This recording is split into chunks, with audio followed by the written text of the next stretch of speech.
बिहार में शिक्षा कैसे सुधारा जा सकता है। हम लोग इसके लिए दो बात कह रहे हैं।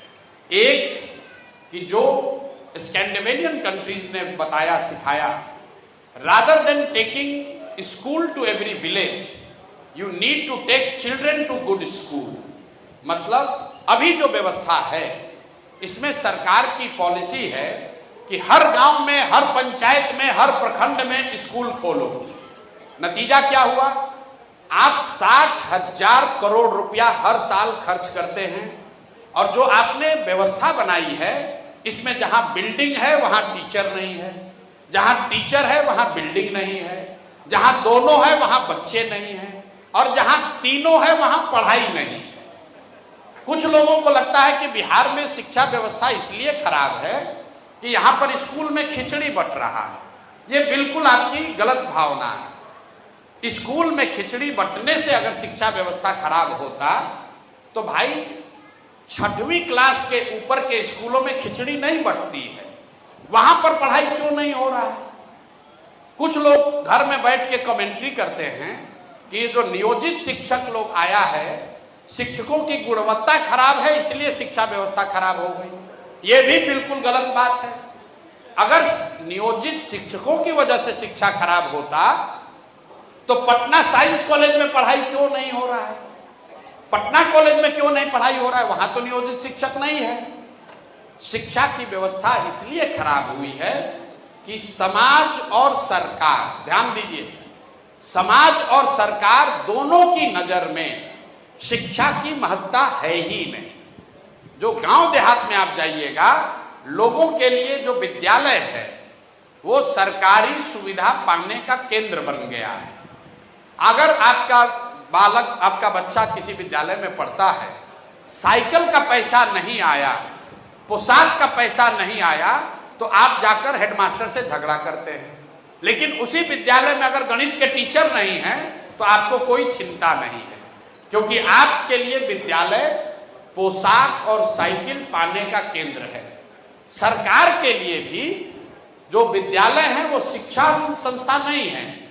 यहां पर बैठे हुए लोग ये सोचते हैं कि अरे भाई इतना मास्टर सबको पैसा दिया जा रहा है, पढ़ा तो ऐसे भी नहीं रहा है, तो चलो इससे कुछ दूसरा ही काम कराओ, वोटर लिस्ट बनवाओ, स्वच्छता का काम कराओ।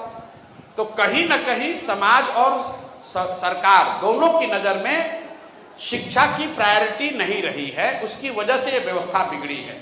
सुधारने के लिए हम लोग क्या कह रहे हैं? दो बात। एक तो जो पूरे बिहार का आप अध्ययन करेंगे तो आपको पता चलेगा कि हर प्रखंड में अगर 5 अच्छे विद्यालय बना दिए जाएं, हर प्रखंड में अगर 5 अच्छे विद्यालय बना दिए जाएं और लोगों को स्कूल बस की सुविधा दे दी जाए, तो कोई ऐसा विद्यार्थी नहीं है जो 20 मिनट के अंदर अपने घर से उस विद्यालय तक न पहुंच जाए। शहरों में आप इसको देख भी रहे हैं, पूरा सुन लीजिए तब ताली बजाइएगा। आप शहरों में देखते हैं कि आपके घर के बगल में स्कूल अच्छा नहीं है, स्कूल बाईपास पे अच्छा है, लेकिन आप स्कूल बस से अपने बच्चे को भेजते हैं, गाड़ी से भेजते हैं। तो हम लोग क्या कह रहे हैं कि बिहार में हर साल प्रखंड के स्तर पर एक विद्यालय को चुना जाए और उसको नेतरहाट के स्तर का विद्यालय अपग्रेड किया जाए। नेतरहाट हम क्यों कह रहे हैं? नेतरहाट कोई मॉडल नहीं है, एक रेफरेंस है, क्योंकि बिहार झारखंड में सरकारी व्यवस्था के तहत चलने वाला ये सबसे अच्छा विद्यालय था। वहां एक विद्यालय से 1500 से ज्यादा IAS IPS ब्यूरोक्रेट्स बने एक विद्यालय से, और ज्यादातर छात्र निम्न या मध्यम आर्थिक परिवारों से आए हुए थे। तो हम लोग का लक्ष्य यह है कि बिहार में हर प्रखंड में हर साल कम से कम एक नेतरहाट के स्तर का विद्यालय बनाया जाए। एक क्यों, दो क्यों नहीं?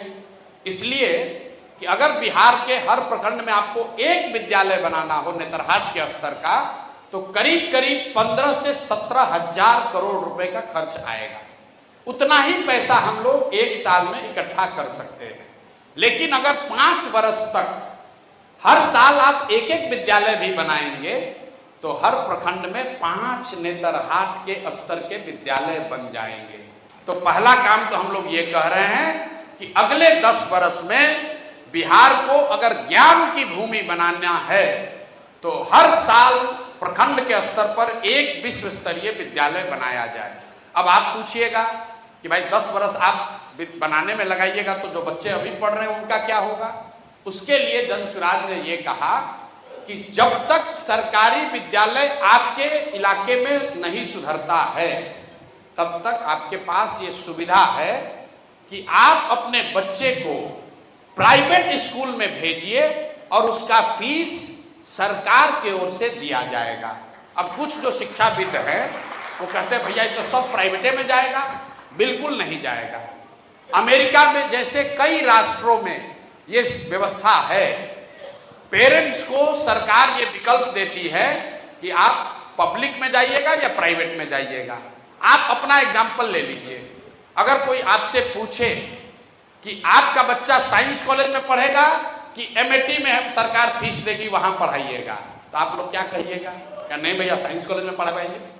अगर आपको कोई कहे कि पीएमसीएच से आपका लड़का मेडिकल करेगा और अगर नहीं करेगा तो रमैया में सरकार डोनेशन देके पढ़ाएगी, तो आप क्या कहिएगा? नहीं भाई हमारा लड़का पीएमसीएच में होना चाहिए। तो ये पूरे वर्ल्ड का प्रूवन मॉडल है। अगर सरकारी विद्यालय अच्छा हो तो लोग प्राइवेट में नहीं जाएंगे, लेकिन अगर प्राइवेट में जाए भी तो हम लोग का जो आकलन है कि जो 60,000 करोड़ रुपया अभी खर्च हो रहा है शिक्षा में, उसको अगर 3 हिस्से में बांट दिया जाए तो करीब 15,000 करोड़ रुपया हम लोग खर्च करना चाहते हैं सिलेक्ट 550 विद्यालयों को अपग्रेड करने के लिए।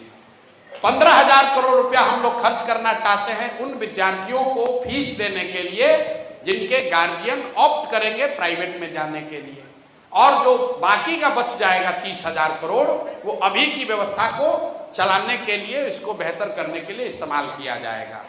अब आप में से कुछ लोग अभी भी ये कह सकते हैं कि भैया प्राइवेट पर आप ज्यादा जोर दे रहे हैं। ऐसी बात नहीं है। सरकारी विद्यालय अगर आप नहीं सुधारते हैं तो लीगली भी देखिए, आरटीई में कहा गया है कि सरकार की ये जिम्मेवारी है कि हर बच्चे के लिए पढ़ाई की अच्छी व्यवस्था की जाए।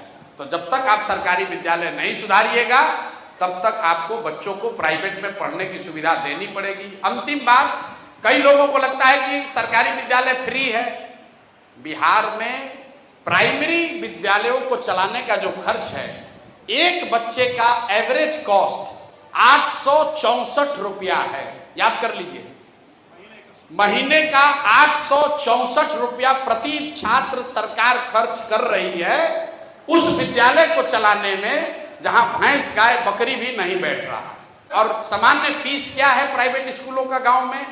400 रुपया, 300 रुपया। अच्छे से अच्छे अंग्रेजी विद्यालय में अगर आप अपने बच्चे को गांव में, यहाँ पटना में नहीं, एडमिशन कराइएगा तो एवरेज 400 रुपया 500 रुपया में लोग पढ़ाने के लिए तैयार हैं।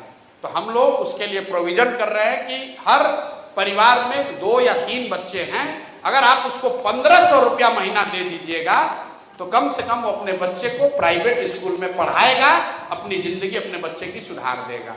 ये मॉडल हम लोग बिहार में लागू करना चाहते हैं।